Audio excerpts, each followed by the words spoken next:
Thank you. मंच पर आसीन सभी आदरणीय जनों और यहाँ पर उपस्थित सभी लोगों को मैं सादर प्रणाम करता हूँ। कल जब मैं बड़ोदरा पहुंचा और मैंने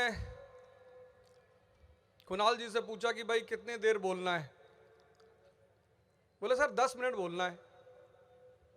मैंने कहा यार 10 मिनट, उतने में तो मैं एक कहानी सुनाता हूँ। चलो ठीक है, फिर से एक मेंस का आंसर लिख देंगे, वो भी फिक्स टाइम होता है और फिक्स लाइंस होती है। तो मैं आज आपसे सिर्फ 3 बातें करूंगा। पहली बात, आज ये जो छात्र संसद हो रही है, इसकी शुरुआत कहां से हुई, किसने की, किसने दुनिया को ये स्टूडेंट पॉलिटिक्स का मंत्र दिया। 1815, आज जिसको आप इटली कहते हो, इटली वो का नेशन नहीं था। जैसे भारत 1947 से पहले नेशन नहीं था, ऐसे इटली 1870 से पहले नेशन नहीं था। जर्मनी 1871 से पहले नेशन नहीं था। America, United states of America 1787 से पहले नेशन नहीं था। ये सब नेशन पैदा हुए। Nation is a modern concept. तो इटली के लोग इटालियन स्टेट्स को यूनिफाई करना चाहते थे, लेकिन वहां पे भी 90% जनता इलिटरेट थी, पढ़ी लिखी नहीं थी, अनपढ़ थी, गरीब थी। और उस अनपढ़ और गरीब जनता को यूनाइट करना था। पहले इटालियंस ने क्या किया, रिवोल्ट का सहारा लिया, रिवोल्ट, पर वो मारे गए। क्योंकि कोई भी रिवोल्ट, रेवोल्यूशन, मूवमेंट तभी सफल हो सकता है जब उसको एक ताकतवर इनसाइड सपोर्ट हो और ताकतवर आउटसाइड सपोर्ट हो। मैं इस फॉर्मूले को फिर से बोलूंगा, कोई भी रिवोल्ट, रेवोल्यूशन और मूवमेंट तभी सफल हो सकता है जब उसको अंदर से एक पावरफुल सपोर्ट हो और बाहर से एक पावरफुल सपोर्ट हो। 1885, 1885 कांग्रेस ब्रिटिश गवर्नमेंट से क्या करती, पिटीशन और प्रेयर, क्योंकि ना तो अंदर सपोर्ट है ना बाहर सपोर्ट है। लेकिन 1942 में वो कांग्रेस कहती है क्विट इंडिया मूवमेंट, क्योंकि दोनों पैदा हो गया। तो इटली के जो इंटेलेक्चुअल थे उन्हें लगा कि ये 90% लोगों को अवेकन कैसे करें। तो वहां पे भी एक गांधी का जन्म हुआ और उस गांधी का नाम था माज़िनी, और उसने शुरू किया यंग इटली मूवमेंट। और यहीं से शुरू हुई दुनिया में स्टूडेंट पॉलिटिक्स की शुरुआत, कि सबसे पहले हम देश के युवाओं को जगाएंगे, देश के युवाओं को अवेकन करेंगे, और फिर डाउन फिल्ट्रेशन थियरी, ये जो हमारा जागा हुआ युवा होगा, अवेकेंड युवा होगा, ये देश को जागृत करेगा और राष्ट्र को जागृत करेगा। तो मैं कुणाल जी को यहां से बहुत बहुत धन्यवाद देना चाहता हूं कि जो काम माज़िनी और गांधी ने किया 19th और 20th सेंचुरी में, आज आप उसे कर रहे हो 21st सेंचुरी में। कुणाल जी के लिए एक बहुत जबरदस्त ताली। और गुजराती मॉडल में ताली की बाहर तक, बॉर्डर है बगल में, बिट्टा साहब अभी इतना चिल्ला के गए हैं, तो कम से कम आप ताली तो बजाओ। इतना उन्होंने आग दी आपको। तो ये थी स्टूडेंट पॉलिटिक्स की शुरुआत। दूसरी बात,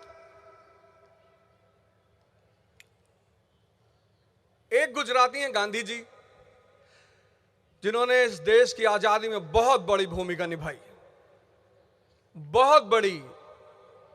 मतलब पूरी दुनिया की लीडरशिप जब भी इंडिया आती है तो कहीं जाए ना जाए, गांधी जी की समाधि पर बहुत जरूर जाती है। उस पर मैं बाद में चर्चा करूंगा। और दूसरे गुजराती जो आजकल पूरी दुनिया में छाए हुए हैं, वो है हमारे आदरणीय प्रधानमंत्री नरेंद्र मोदी जी। और बड़ा अच्छा काम उनके काल में हो रहा है। श्री राम मंदिर का निर्माण पूरा हो चुका है और 22 जनवरी को वो सबके लिए खुल जाएगा। लेकिन मैं यहां से रिक्वेस्ट करूंगा, राम किसी एक के नहीं है। Ram is a concept, Ram is a formula. किस चीज का फॉर्मूला? कि जो आदमी घर से निकलेगा, त्याग करेगा, तपस्या करेगा, वो श्री बनकर निकलेगा, प्रभु बनकर लौटेगा। यही है श्री राम का concept. The law of conversion of human being into a super being, super. तभी तो कश्मीर के पोएट हैं मोहम्मद इकबाल, उन्होंने कहा पैगंबरे हिंद। उन्होंने ये नहीं कहा पैगंबरे हिंदू, पैगंबरे हिंद। हिंद के पैगंबर हैं क्योंकि वो सिद्धांत बताते हैं ट्रांसफॉर्मेशन का। अब हम इस बॉटल से कहें कि अरे बॉटल तू बदल जा, तू बदल के प्लास्टिक का फूल हो जा, अभी तू बॉटल है और बॉटल के रूप में पानी पीने के बाद लोग तुझे डस्टबिन में फेंक देंगे, तू कूड़ेदान में पहुंच जाएगी। लेकिन अगर तू बदल जाए और प्लास्टिक का फूल बन जाए तो किसी अमीर आदमी के घर के ड्राइंग रूम में भी जा सकती है। तो क्या ये बॉटल बदलेगी? अगर हम इस बॉटल को खूब बड़ी बड़ी बातें सुनाएं, बड़ी बड़ी बातें कहें, तो ये बॉटल बदलेगी? नहीं बदलेगी।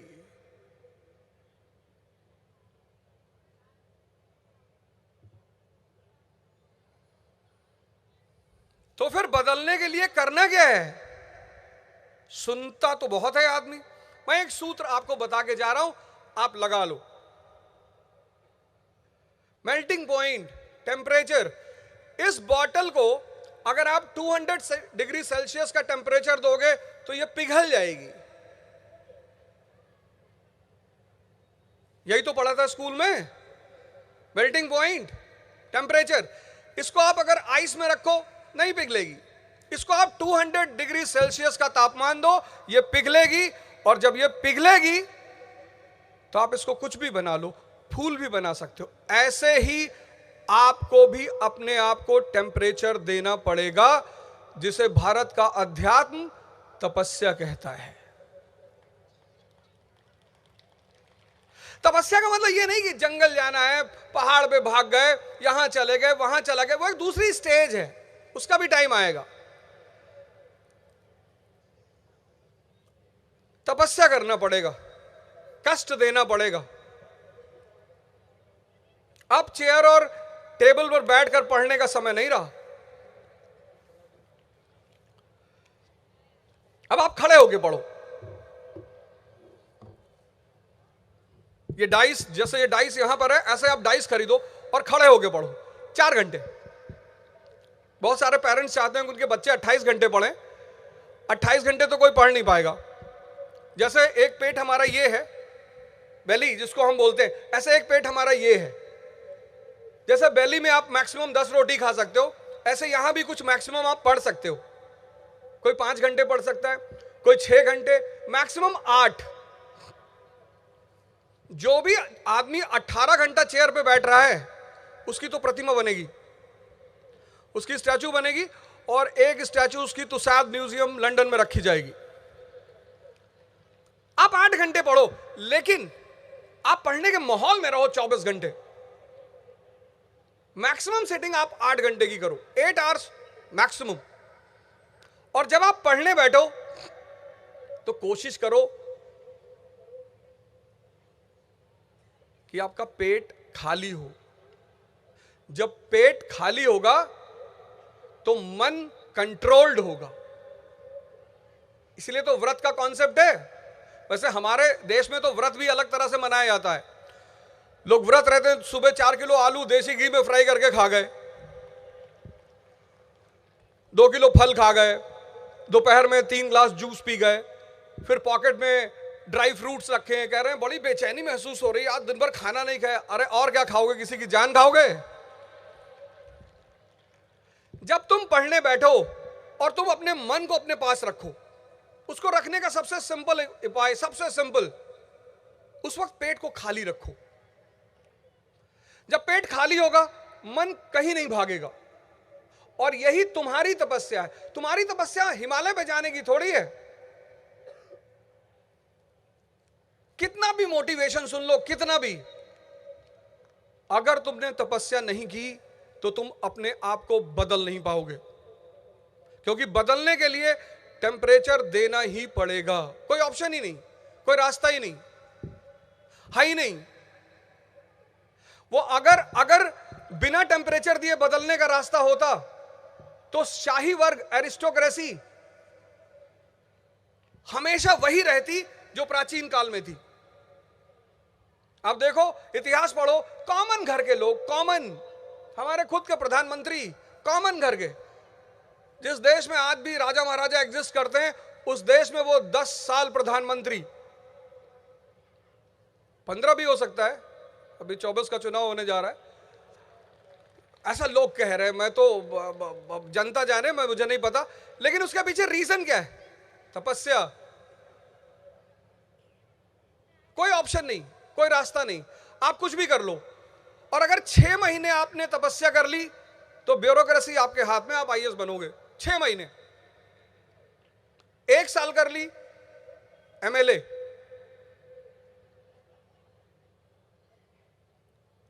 5 साल कर ली मेंबर ऑफ पार्लियामेंट, और 10 साल कर ली तो प्रधानमंत्री। मेरा 8 पूरा हो गया है।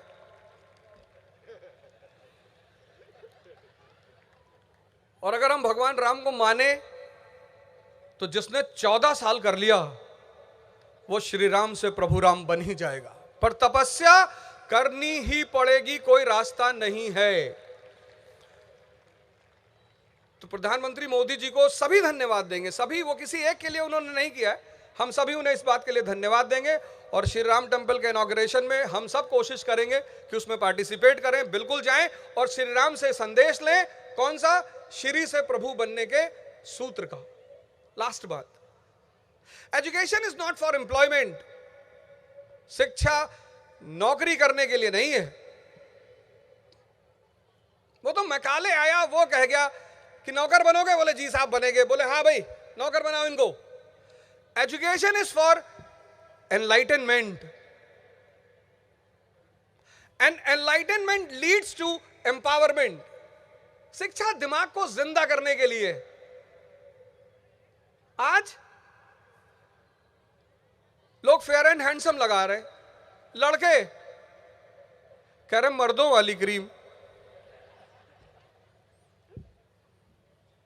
एक साहब ने हमसे कहा यार डाइवोर्स रेट अब बहुत बढ़ रहा है। मैंने कहा डाइवोर्स रेट बढ़ रहा है, मैरिज सिस्टम इंस्टीट्यूशन खत्म हो जाएगा। बोले क्यों?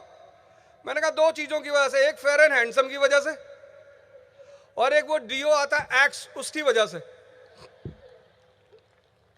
बोले कैसे?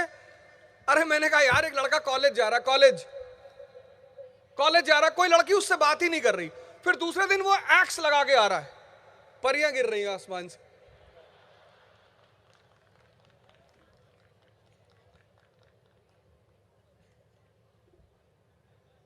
अगर ऐसा होता तो भगवान शंकर अपने शरीर पर भभूत नहीं लगाते, एक्स ही लगाते। एजुकेशन मतलब enlightenment. I am a complain boy. वो कॉम्प्लेन बॉय वॉशरूम में गया, छिपकली देखी, बेहोश हो गया।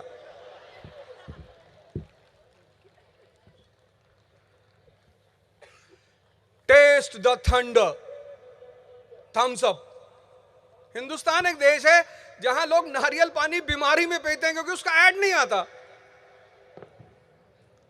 जो भी डेंगू का पेशेंट है सब नारियल का पानी पीते हुए मिलेगा। क्या भैया नारियल पानी पी रहे हो? यार डेंगू हो गया था। मतलब अगर डेंगू ना हो तो हम नारियल पानी पिए ही ना। जिस देश में ऐसा युवा रहता है वो डिप्रेशन का शिकार नहीं होगा।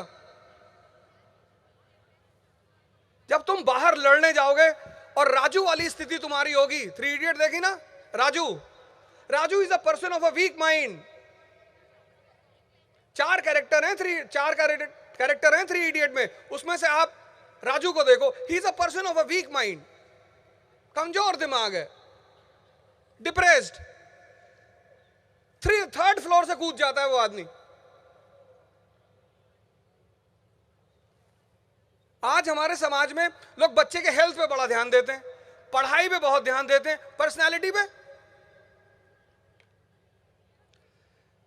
अजीब अजीब से रोग हैं इस कंट्री में। लोग चाहते हैं बच्चा पैदा होते ही इंग्लिश बोलना शुरू कर दे।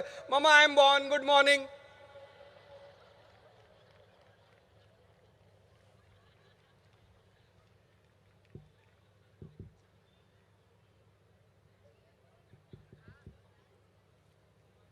नहीं ये हाँ, बड़ी सीरियस सी बात है, हंसने की बात तो नहीं है पर बहुत सीरियस सी बात है।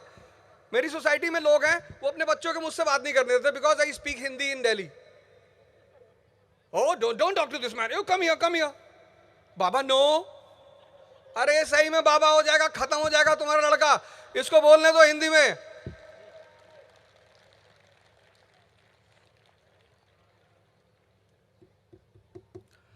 अगर आप गांधी जी को पढ़ लो ना, गांधी मतलब गांधी जी, अल्बर्ट आइंस्टीन, आपकी तारीफ कौन करता है ये बहुत मायने रखता है। आपकी बुराई तो कोई भी कर सके, आपकी तारीफ दुनिया में कौन करता है उस पर नजर रखना। और जिस आदमी की तारीफ Albert Einstein,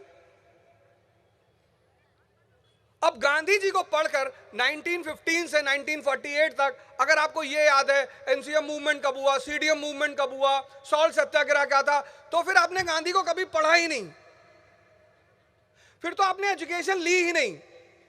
that is not education.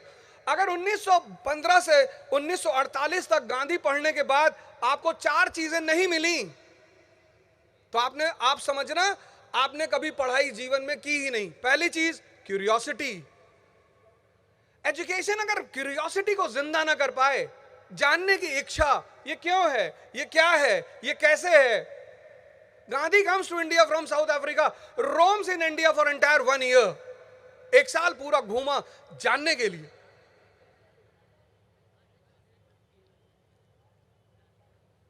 Curiosity. आप में से कितने लोग हवाई जहाज पे बैठे होंगे पर आपने कभी कोशिश नहीं की होगी यह पता करने के लिए कि पहली फ्लाइट दुनिया में कहां से कहां तक चली। आपने कभी कोशिश नहीं की होगी जानने के लिए कि पहली बार हवाई जहाज कहां बना। आपकी एजुकेशन आपके अंदर क्यूरियोसिटी डेवलप नहीं कर पाई।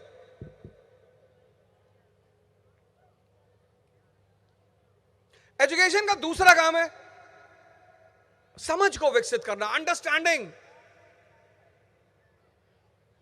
1920 का इंडिया, 1920, भारत राष्ट्र नहीं है। India is not a nation, India is a slave country. Bharat गुलाम है। 90% लोग अशिक्षित हैं, 90% लोग गरीब हैं। बस सोच के देखो, इमेजिन करके देखो, 1920 का इंडिया, 90% गरीब, 90% लोग अशिक्षित, भारत नेशन नहीं है और भारत गुलाम है। और ऐसी परिस्थिति में आपको लोगों को सड़क पर लाना है आंदोलन करने के लिए। आज नहीं ला सकते आप, लेकिन उस आदमी का समझ लेवल बहुत प्यारा है, बहुत। उसको पता है किसी को भी बुलाना हो तो अच्छा बनने की जरूरत नहीं है। जी मैं झूठ नहीं बोलता, बोल नहीं पाते हो? जी नहीं मैं बोलता नहीं, बोल भी नहीं पाओगे। झूठ बोलना एक आर्ट है, सबसे नहीं हो पाता। किसने कहा झूठ बोलना पाप है? वो स्पिरिचुअलिज्म के लिए होगा। इस दुनिया में तो झूठ बोलना एक आर्ट है,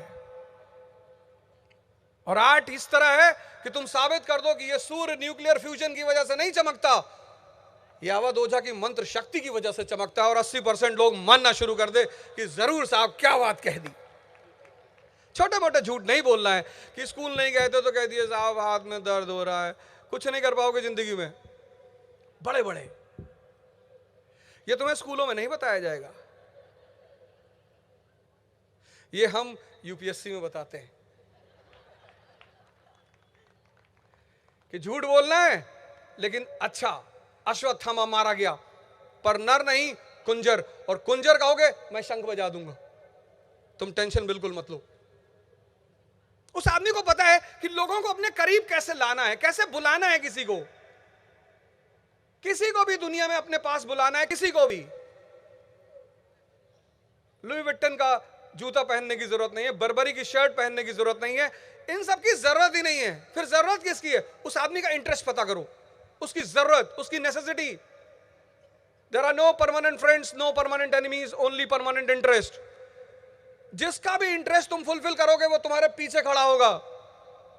और तब 1920 में गांधी जी ने इस फार्मूले को लगाया, personal interest from national platform. Punjab में कौन सा मूवमेंट चलेगा?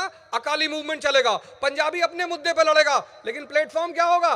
नेशनल। इसको बोलते हैं अंडरस्टैंडिंग।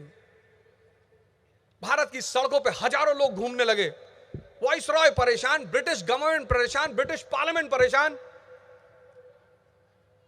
ब्रिटिश पार्लियामेंट ने इंडिया के वॉइस रॉय को लिखा कि तुमको दौड़ा दौड़ा के मारेंगे, क्या हो रहा है इंडिया में? उसने कहा सर ये पता नहीं कैसे निकाल लिया सर। अरे बोले रोको यार इस मूवमेंट को, stop the movement, beat the people. बोले सरकार मार नहीं सकते लोगों को। बोला क्यों? बोले सरकार ये हमारे लिए दुआ कर रहे हैं, पूजा कर रहे हैं हमारे लिए। कोई तुम्हारे घर पे बाहर खड़ा है दरवाजे पे, कह रहा भैया आपके बच्चे प्रधानमंत्री हो जाएं, भैया आप 1000 करोड़ रुपए कमाओ, आप उसे मारोगे? तो गांधी जी के लोग सड़क पे घूम रहे थे कि ईश्वर अल्लाह तेरे नाम, इनको बुद्धि दे भगवान, भजन गा रहे थे। 2 साल, 20 से 22, 2 साल एक डंडा किसी ने नहीं मारा। और तब अंग्रेजों को एक कॉन्स्पिरेसी करनी पड़ी Chauri Chaura, burning of police station with 22 police personal. Police station जला दिया 22 पुलिस वालों के साथ। That was attack on the state. अब सब सत्याग्रही मारे जाएंगे, लेकिन इससे पहले कि गवर्नमेंट मारे, Gandhi stops the movement. Gandhi says I don't have any faith in violence, मुझे हिंसा में कोई विश्वास नहीं है। अंग्रेजों ने कहा 1 हफ्ते रख लो। बोले है ही नहीं। No one was beaten in this country. एक सिंगल आदमी नहीं मारा गया। इसको बोलते हैं विजन, दूरदृष्टि। शिक्षा अगर आप में क्यूरियोसिटी नहीं पैदा कर पा रही, अंडरस्टैंडिंग नहीं पैदा कर पा रही है, विजन नहीं पैदा कर पा रही है, तब आप आईफोन की तलाश में रहोगे, क्योंकि रील देख के ही जिंदगी कटेगी उसके बाद। शिक्षा का काम है क्यूरियोसिटी पैदा करना। शिक्षा is, education is to make the mind alive. और जिंदा दिमाग कुछ भी करेगा। मैं कभी कभी मोदी जी की तारीफ कर देता हूं तो लोग कहते हैं कि भाजपा ज्वाइन करोगे, 24 का चुनाव भाजपा से लड़ोगे। मैं कभी भाजपा से नहीं लड़ूंगा, कभी नहीं लड़ूंगा।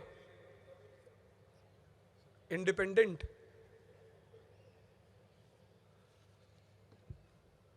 अगर लड़ूंगा तो, वैसे तो लड़ूंगा नहीं, लेकिन कहीं से फंड वंड आ जाए 100-200 करोड़ रुपए तो सोच लेता हूं,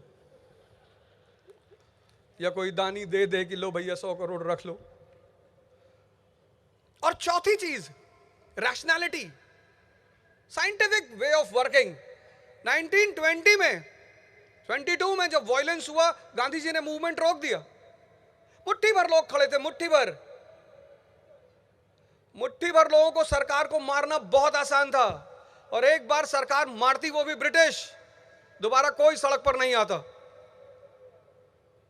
लेकिन 1942 में जब पूरा देश खड़ा था और हर जगह वायलेंस हो रही थी, उन्होंने कहा this violence is the answer for the biggest violence you have committed for past 200 years।